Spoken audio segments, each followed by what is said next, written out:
Good afternoon. My name is Mike Morrill. I'm the Executive Director of Keystone Progress. And my role today is really to be the moderator and to introduce our speakers. We're here to talk about corporate tax break. The Department of Revenue estimates that the corporate tax break issued by Governor Corbett last week is going to be $200 million. And we think that that's outrageous, but we're here to release a report that actually shows that the real number is going to be $833 million.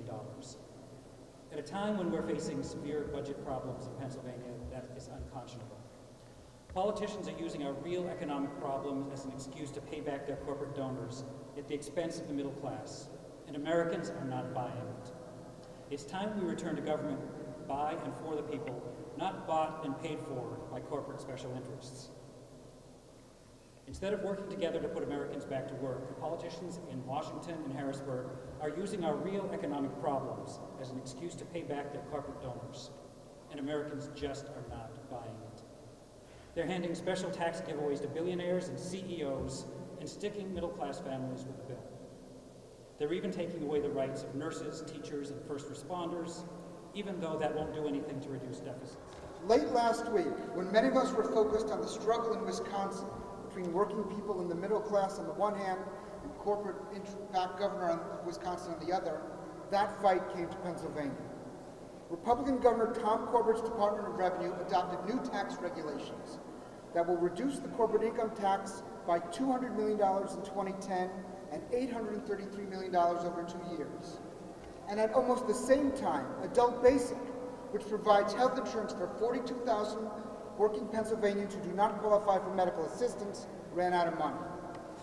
What would it cost to extend Adult Basic for another year? Just a bit less than the $200 million Tom Corbett handed to the largest of corporations in Pennsylvania this year. Now, budgets are moral documents. They put our moral ideas into practice.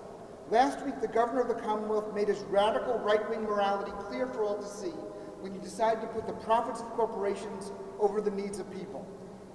At a time when the state is facing a budget deficit of between $3.5 and $4 billion, and when the governor's staff has already indicated they will close that deficit by large cuts in spending for education and medical care and other programs that make a big difference in the lives of working people in the middle class, an $833 million handout to the CEOs who so handsomely contributed to his campaign is simply unconscionable. Think about it this way, Adult Basic's annual cost is $163 million.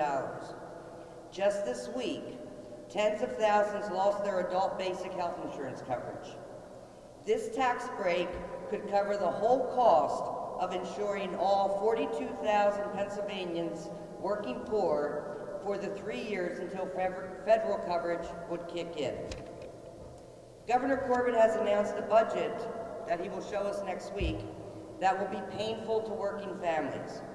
While the budget problems are real in the state, we should not be balancing this budget on the backs of working families while giving hundreds of millions to corporations. Governor Corbett has said Pennsylvania is not Wisconsin, but it's looking a little too similar to me. Corporate tax cuts while forcing cuts on hardworking families.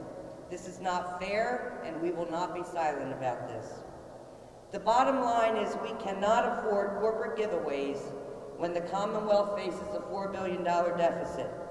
Working families continue to be willing to pay our fair share. Corporations should be willing to do the same.